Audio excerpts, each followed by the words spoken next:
শোন রে মারা ভাতাররা, তোদের জন্য দারুণ সুখবর, আকর্ষণীয় অফার আছে। শোন, তোরা 4টা পর্যন্ত বিয়া করতে পারবো, এটা জায়েজ। কিন্তু দুঃখের বিষয় কি জানিস ভাই, এটা বাংলাদেশে সম্ভব নয়। বাংলাদেশে কিন্তু 4টা বিয়া করলে বহুত বিপদ আছে ভাই। এটা অন্য দেশে সম্ভব, ভাতাররা 4টা পর্যন্ত বিয়া করতে পারবে, কিন্তু বাংলাদেশে তো এটা সম্ভব নয় ভাই। কারণ বাংলাদেশের মেয়েরা যে পরিমাণ ভয়ঙ্কর, বাপরে বাপ, ওই মরার ভাতারে গোপনাঙ্গ দিনে দুপুরে কাটে ফেলছে। তাহলে 4টা বিয়া করলে তোর শরীর থাকবে না ভাই, তোরা রোস্ট হয়ে কাবাব হয়ে গ্রিল হয়ে যাবো। তারপরে তোর বইয়েরা তোর নান রুটি করে বানায় সুন্দর করে মজা করে খাই লিবে। তাই সাবধান ভাই, একটা বউলিয়ায় সাবধানে থাক। যা আছিস ভালো আছিস, তাও এই বউলিয়া তোরা আশঙ্কাজনক মৃত্যুর মুখে আছে। এই জন্য বলেছি অন্যদিকে আর টিপিস টাপিস না করে ঘরের যেটা আছে ওটা লিয়ে মনোযোগ দিয়ে থাক, বেশি দিন বেঁচে থাকতে পারবো। এখন ভাই তোদের ইচ্ছে, তোরা যদি বেশি দিন বেঁচে থাকতে না চাস, তোরা যদি চাস যে না তোরা কাবাব নান রুটি গ্রিল হয়ে যাবো, তাহলে তোরা 4টা বিয়া করার চিন্তা ভাবনা কর, বাইরে যা টিপিস টাপিস কর। তারপর তোদের কিছু হয়ে গেলে আমি কিন্তু তোদের দায় লিবো না। আমি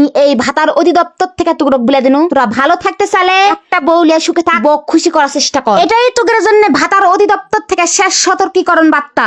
এখন ভাই তোদের যা ভালো লাগে তাই কর।